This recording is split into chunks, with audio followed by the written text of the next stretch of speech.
Hi, this is James from BecauseYouWantedToKnow.com, and I thought I would do kind of a really quick preview of a new phone that was just confirmed from Samsung today called the Galaxy Mega.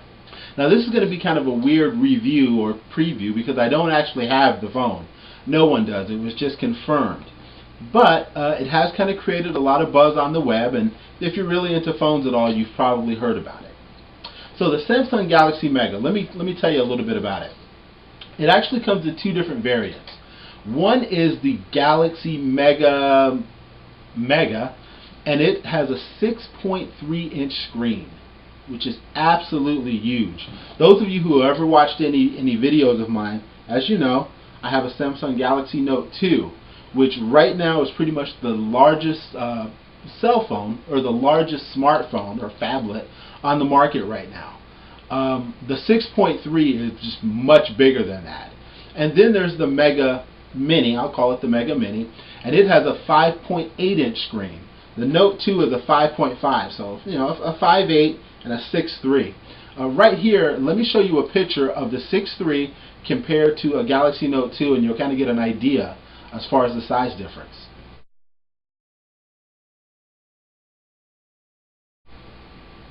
Okay, so as you can see, when you look at it just from a fairly physical standpoint, the Mega is just huge. It really does outpace the Galaxy Note 2 just as far as size. As a matter of fact, when I found out about it this morning, I was a little bit kind of like, oh man, you know, I thought I had, you know, the best thing out there, and all of a sudden something's coming out that's going to be so much bigger. But after doing a little bit of research on it and looking at the specs on it, wow, I wasn't disappointed anymore. I was just kind of puzzled a little bit. And here's why. The specs on the phones, Samsung created these phones not to be flagship phones. They created them to be like mid-level phones. So, and I don't have any problem with mid-level, low-cost phones, except I don't think you really should make your largest phone, the most physically impressive phone, a mid-level phone. But so let me just give you kind of an idea of what I mean. All of the Galaxy Notes, the Galaxy Note 1, the Galaxy Note 2, the Galaxy S3, the S2, the S4, they all have super analytic displays. So you know, anyone that's really into phones, as you know, it's really bright and it's really glossy and it really makes the colors pop. These megaphones do not have that. They actually have a display that was actually created in 2010 called a PHD display.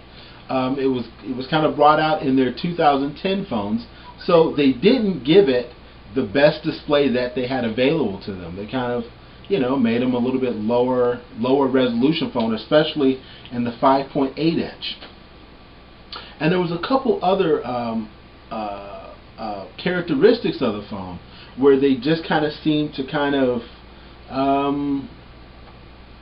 not give it their best shot, let's just say.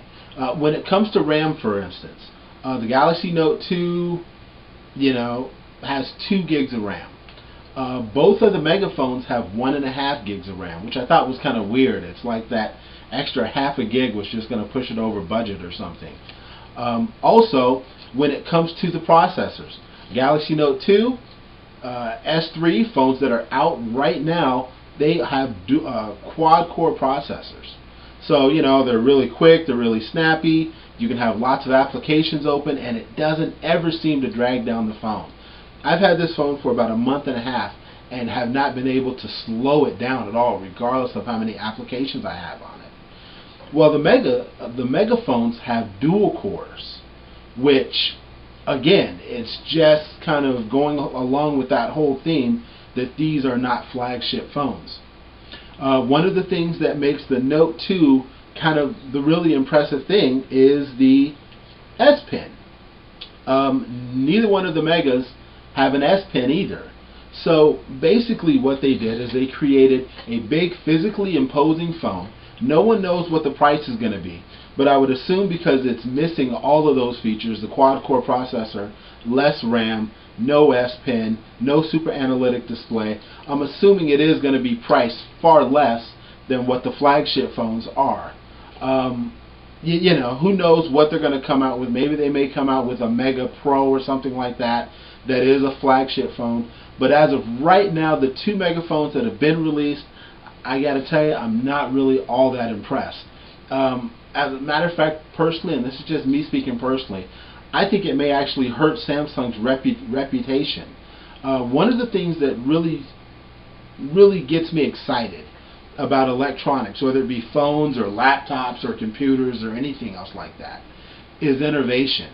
When a new feature comes out and you're just like, oh my God, that's so incredible. Those are the things that really get me excited, and I'm sure those are the things that get a lot of people like yourself excited. With these two phones, they didn't do that. They didn't come out with any new features or any much faster processors or any more RAM or no S Pen. None of those things. The only thing they did is just made it physically imposing and bigger. So it's almost like it's a poser phone. So I'm not really all that excited about it anymore. And I really think it may even hurt Samsung's reputation a little bit. But those are just my personal opinions.